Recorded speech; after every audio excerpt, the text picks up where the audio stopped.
जय Shri Ram to all. आज का हमारा टॉपिक है mathematical proof of uncertainty principle. तो इससे प्रीवियस वाले लेक्चर में हमने देखा था कि हाइजेनबर्ग का अनसर्टेनिटी प्रिंसिपल क्या होता है। उसमें हमने देखा था कि पोजीशन एंड मोमेंटम किसी मूविंग पार्टिकल की आप एक साथ कैलकुलेट नहीं कर सकते हैं, मतलब कि उसका एग्जैक्ट मेजरमेंट नहीं कर सकते हैं। अगर हम उसको मेजर करेंगे तो कुछ ना कुछ उसमें अनसर्टेनिटी, कुछ ना कुछ उसमें एरर रहेगी।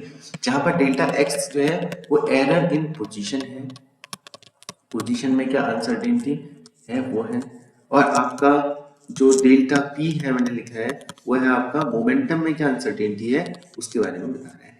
तो अब हम इसको प्रूव करना चाह रहे हैं मैथमेटिकली, बहुत एलिमेंट्री प्रूफ हम इसका देखेंगे। तो वो क्या है, देखो इसको हम किसके माध्यम से प्रूव करेंगे, डी ब्रोगली हाइपोथेसिस का यूज करते हुए। तो डी ब्रोगली हाइपोथेसिस ने क्या कहा था, डी ब्रोगली हाइपोथेसिस ने कहा था कि कोई भी आपका पार्टिकल है जो कि मूव कर रहा है वो आपका डुअल नेचर को शो करता है। कौन कौन सा नेचर, एक तो पार्टिकल तो वो है ही है, और उसके साथ साथ वो वेव नेचर को भी शो करेगा, डुअल नेचर को शो करता है। तो इसका यूज करके हम इसको मैथमेटिकली प्रूव करेंगे कि उसकी पोजीशन और मोमेंटम को एक साथ मेजरमेंट करने में क्या अनसर्टेनिटी आती है। सो तो हम क्या लेके चलेंगे कि material particle in motion is equivalent to a group of wave और वेव पैकेट, मतलब उसको उससे एक वेव भी एसोसिएटेड है, ऐसा हम लेकर के चल रहे हैं। तो फॉर एलिमेंट्री हम कर रहे हैं, इसलिए मैं क्या ले रहा हूँ, आपका दो आपका वेव लेता हूँ। पहली वेव है y1 equal to A sine omega T, इसको ओमेगा 1 लिख लेते हैं, माइनस k1x। एक फर्स्ट इक्वेशन ये हो गई।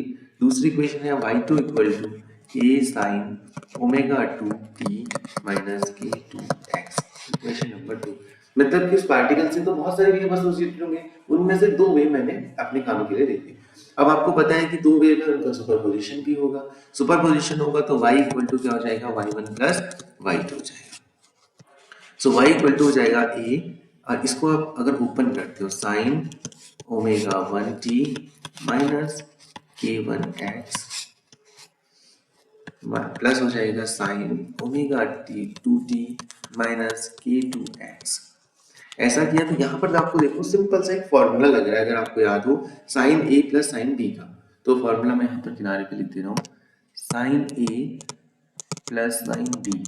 इसका फॉर्मूला क्या होता है आपका, इसका फॉर्मूला होता है 2 sine a plus b by 2 into cos a minus b by 2।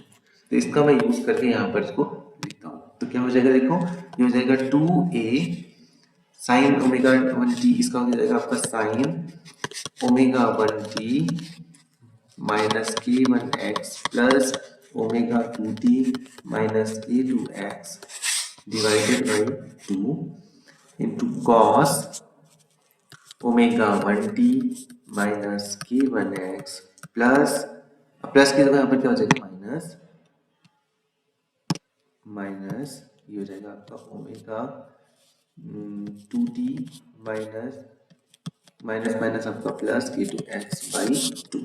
ठीक है, इसके नेक्स्ट वाले प्रोसीजर में क्या हो जाएगा, देखो y equal to 2a sine, देखो ओमेगा 1 और ओमेगा 2 और इनके सबके साथ t है तो मैंने t को लिया कॉमन, यहाँ बचा आपका omega 1 plus omega 2 divided by 2, यहाँ पर माइनस ये जगह k1 plus k2 x divided by 2, इतना बन गया। नेक्स्ट कॉस वाले का क्या बन जाएगा, देखो ये हो जाएगा cos omega 1 minus omega 2 t by 2 minus हो जाएगा आपका k1 और यहाँ पर फिर प्लस हो जाएगा k2 और माइनस x बाई 2। ऐसा बन गया आपका ये टर्म।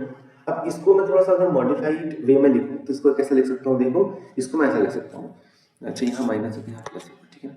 इसको ऐसा लिख सकता हूँ, कैसे लिख सकता हूँ, उसको अच्छी तरीके से लिख रहा हूँ। तो ओमेगा 1 प्लस ओमेगा 2 बाई 2, इसको हमने थोड़ी देर के लिए क्या माना, omega k1 plus k2 by 2, इसको हमने क्या मान लिया, इसको मान लिया हमने k, अपने लिए एज्यूम कर लिया, मतलब अपने आसानी के लिए इतना लंबा लंबा हम सॉल्व करते रहे, हमने इसको ऐसा मान लिया। और जहां यहाँ ओमेगा 1 माइनस ओमेगा 2 है, इसको हमने माना ओमेगा। और एक काम करते हैं, यहाँ पर जो मैंने प्लस लिखा हुआ है इसको मैं कर देता हूँ आपका ऐसे, इसको ऐसे कर देते हैं यहाँ पर, प्लस यहाँ कर लेते हैं और यहाँ पर हो जाएगा आपका माइनस। ठीक है ना, तो ये क्या बन जाएगा आपका, देखो एक मिनट ना, ये सही तो किया है ना पक्का, k1 माइनस का है यहाँ पर, और फिर इसको इससे माइनस किया तो k2 माइनस k1 हुआ, k2 माइनस k1 हुआ, तो यहाँ पर आपका माइनस टर्म आना चाहिए, यहाँ पर आपका कितना आना चाहिए, माइनस आना चाहिए। ठीक है ना, माइनस k2 ये। अब देखो क्या बन जाएगा, इतना हमारे समझ में आया।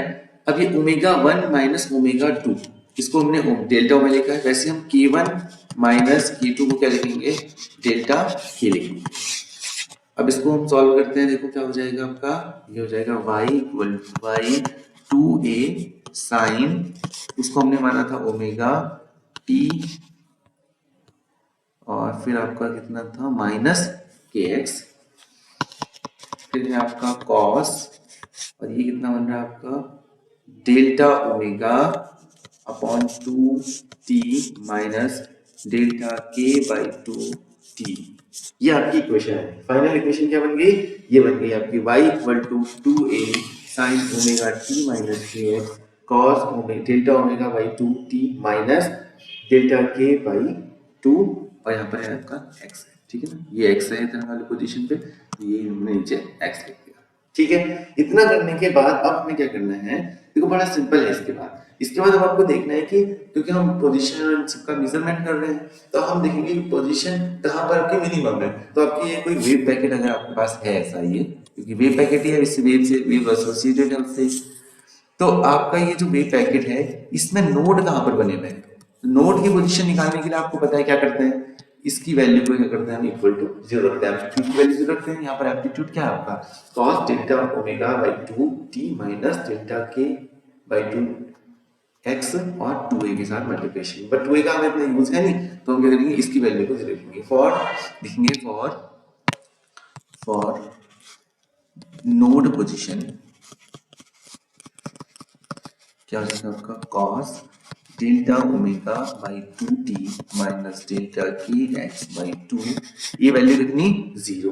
तो ये cos की वैल्यू 0 कब होती है, cos की वैल्यू होती है आपकी 2n प्लस 1 पाई बाई 2, ये किसके इक्वल हो जाएगा बताओ, delta omega by 2t minus delta k x by 2।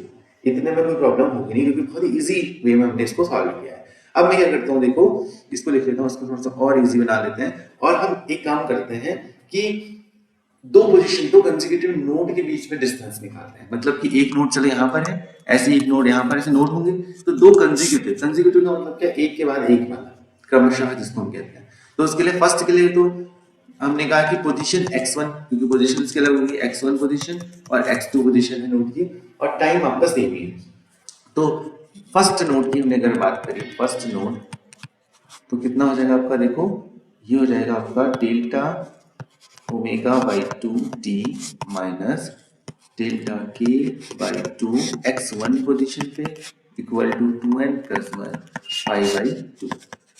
Similarly ये हो जाएगा आपका second node,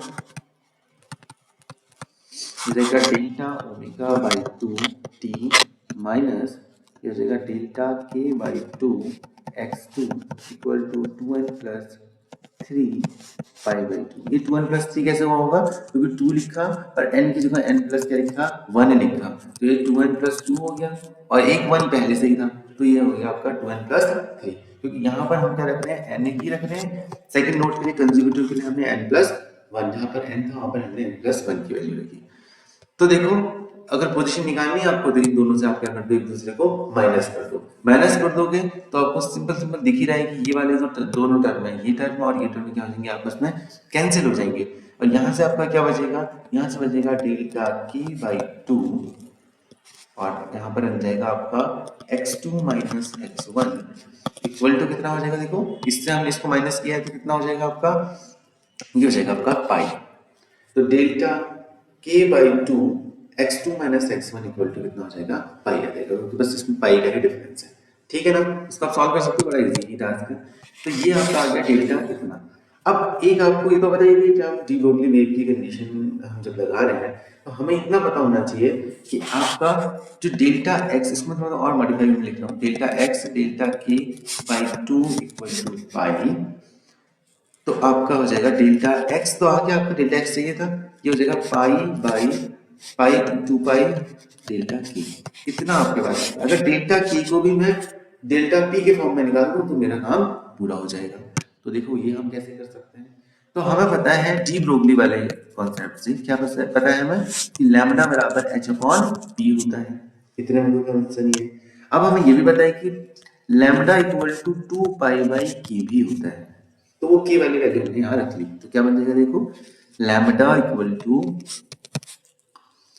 H upon p था और यहाँ पर हमने लिखा 2 पाई बाई के, क्योंकि लैम्डा की वैल्यू 2 पाई बाई के इक्वल भी है। तो यहाँ से अगर मैं देखूँ 2 पाई बाई के लिखना चाहिए था, हमने इसको वही लिख लिया के।